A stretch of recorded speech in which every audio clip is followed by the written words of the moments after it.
God is still on the throne, and He's in control. God bless you. Amen. I love you. Thank you. Thank you so much. Much love. We can't wait to keep working with you. Thank you so much, Dr. Thank you so much, Dr. Glasgow. Thank you so much, Representative Sykes. Thank you so much, Treasurer Rousseau. Can't wait to work with you. Next show, can't wait to see you. Thank you so much. Amen. Amen. Thank you. Okay, bye-bye. Bye. Bye-bye. Barbara, I tell you, we have coming up, this Wednesday, tomorrow, from 4 p.m. to 7 p.m., just an outstanding program that's going to be held. Our host is going to be A. Scott Bolden over at Reed Smith.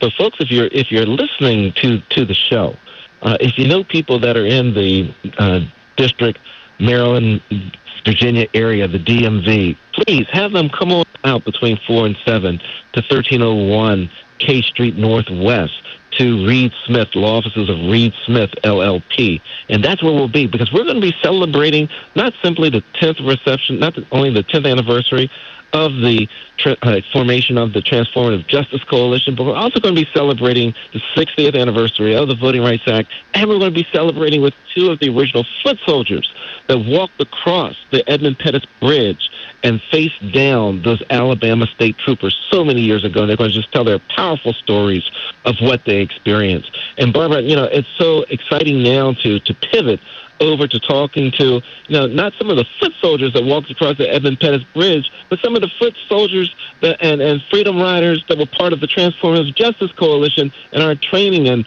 can talk about, why it was that they became part of this training and how they're using the skills and the contacts that they've made through our network, Barbara. Absolutely. And we are so honored to welcome three of our genius, amazing young TJC fellows. And we can't wait. We are so happy that they are here with us, and they have been able to join us at this point in the show. So we want to bring them up at this moment. Daryl, do you want to introduce Dr. Kylar Wiltz? Oh, absolutely, Barbara. It's our pleasure to welcome back to Igniting Change, a gentleman that is just incredible in his own right. Over the past 6 years, Dr. Wiltz has been, able to pursue his educational aspirations at the prestigious graduate and professional institutions. He's a graduate, Barbara, of the Howard University. And let me tell you, he has a Master of Public Administration. I mean, the brother just got it going on. MBA, MPA. He's probably even creating some letters for some other degrees that Dr. Wiltz now has. But I tell you, he's been a part of the TJC family. He's been involved with the trainings. He's been involved in all the and many of the activations.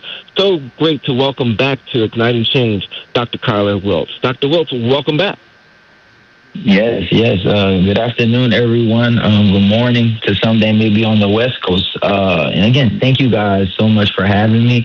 Happy 10th birthday to the amazing TJC. It's been nothing but a blessing to be welcomed into the family, and just all the amazing work that, I've been able to be exposed to.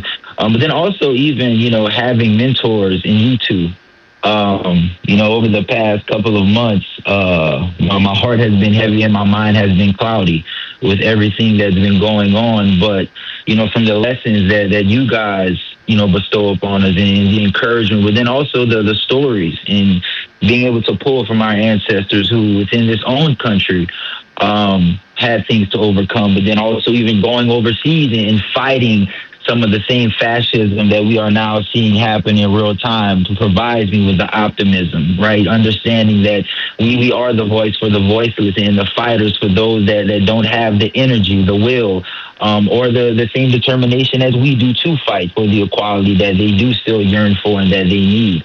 So again, thank you guys so much for having me on. I'm really looking forward to this conversation. And again, happy 10th birthday to the amazing Transformative Justice Coalition. Thank you so much. And I'm happy to welcome Johnnie Brooker III.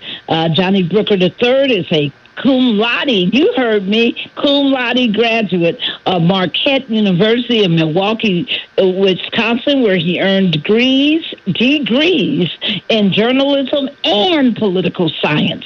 He currently works as a legal assistant at a New York law firm and will be attending law school next fall. You got it, Daryl. You heard that. Not a lawyer. In 2024, Johnnie was selected as a TJC Fellow, an experience he deeply values for the lessons learned and the meaningful connections gained. He's passionate about advocacy. He believes we are all called to build a more just and equitable world, and he brings that commitment to everything he does. Welcome, Johnnie Brooker III, to Igniting Change. Man, I appreciate that introduction. I got to bring you with me when I'm on the road. But good afternoon, everyone. To those listening near and far, I am simply blessed and honored to be on this distinguished radio show, simply to speak truth to power. Whenever I had the opportunity to do so, it's always going to be a yes, but also anything for you, Miss Barbara, anything for you. So thank you for the opportunity. Daryl, bring up our next guest. And we're also really pleased, Barbara, to bring in Lamair Bryan. And Lamair is a North Carolina native, a graduate of Fayetteville State and North Carolina Central University. He serves as a Triangle Regional Organizing Manager and Digital Narrative Producer at Advance Carolina and the North Carolina Black Alliance, where he uses his organizing and storytelling to educate and mobilize Black communities. He's a former producer with PBS North Carolina's Black Issues Forum. Lamair is dedicated to advancing justice, equity, and an inclusive democracy. He is a spring 2024 TJC Fellow, and he continues to do his work because he believes in empowering communities to have a real voice in shaping the policies and systems that affect their lives. Welcome to your maiden voyage, I believe, Lamair. Thank you. It is a pleasure to be on the call with some movers and shakers.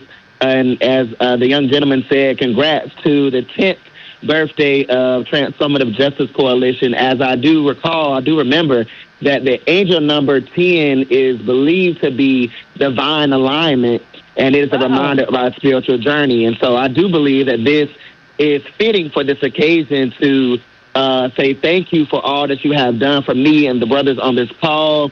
It is no greater feeling to know that I am a part of this amazing organization that moves mountains, moves people in the right direction, because we know that we are in some treacherous times right now, but I know that when we unify and we bring ourselves together on one accord, great things will happen. So thank you all so much for having me.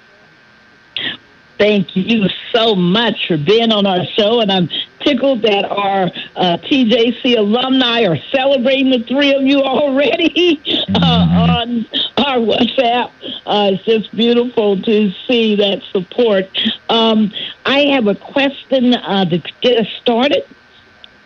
These times pose special challenges and opportunities for young leaders. What have you made the focus of your work in this moment? What are each of you, focusing on? Let me start with Dr. Wiltz. Yes, ma'am. So to kind of segue into that answer, I just have to say this, due to my medical background, Tylenol does not cause autism.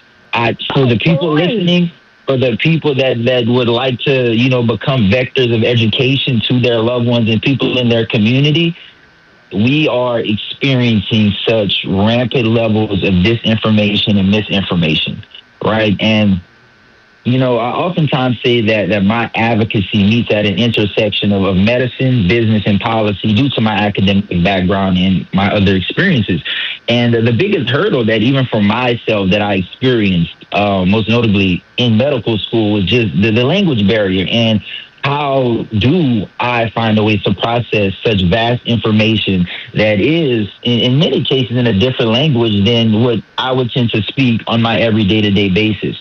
So one thing that I'm extremely intentional about within my advocacy and a lot of the work that I do is being kind of like a linguist, right? How do I take something as complex as medicine and as politics and all of these different things that I've been trained in, but present it in a way that people will understand how this will impact them, right? When you start to say things such as, autism is caused by Tylenol, but we neglect the number one cause of death within young children 1 through 19, which is gun violence, right? That's not only a problem in the rhetoric that we're using, but it's a problem in how do we address public health issues and in how do we align our priorities. So me kind of stepping in and kind of serving as a fence to, that type of language and kind of reflecting back, no, this is what's really happened. This is what's really occurring. Actually kind of had to pull myself back from social media because, again, sometimes it could be extremely overwhelming in this type of work, largely for our generation because, we've had social media. I want to say MySpace came out when I was like 7. So really kind of seeing the negative trajectory of what social media once was till now, a large part of how we communicate happens online. So our strategies have to take that in mind and fully integrate the things that we know as not only advocates, but as professionals, right, within my academic space. And also, my 2 fellow TJC family members that are also going to speak today, right? We have our specific expertise, and it is not only, our role, but then our duty and responsibility to serve as vectors to get the right information out in a palatable way. And Lamair, the same question to you. Is there one issue that's going on right now that you really want to see addressed nationally? Yeah, I would say for me, I think that our main issue now is our young people being able to survive, period. I think when we talk about the basic needs of survival, I go back to Maslow's hierarchy of needs. We know that it is important for our young people to thrive when they have their basic needs met, when they have a roof over their heads, when they have transportation, when they have food in their bellies. And so for me, particularly in North Carolina, when we're talking about the misuse of funds not going to the right things, or we're talking about funding being an issue for those that don't have Medicare, those who don't have Medicaid, but those who don't have education resources or financial needs met in order to thrive, and not only just thrive in this economy, but to continue making means, and making their needs met. And so I think that for me, I hone in on our youth and the stories that we have and the stories that our youth have. My chapters might not be as long as yours. My book might not be as thick as yours, but I have a story to tell. And I think that it is important to highlight that our youth now has a story to tell, and they're going to tell it whether we like it or not. And we have to give them the resources they need to tell their stories with impact. All right. And the exact same question to you, Johnny. Let's do it. Yes, go ahead. Yeah, so at this current moment, as a young college graduate, figuring out this thing called adulthood myself, what I made my focus of my work is simply using my voice, which is being amplified by the use of social media, to really educate people on these importance of these issues and challenges that have been mentioned already.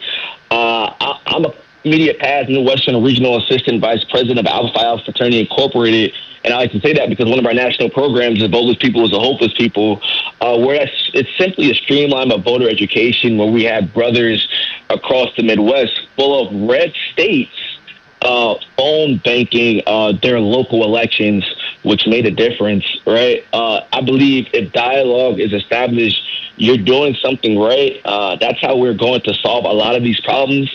Always listen to what people have to say, because people feel valued when they are heard, as opposed to a response, right? As opposed to a reaction.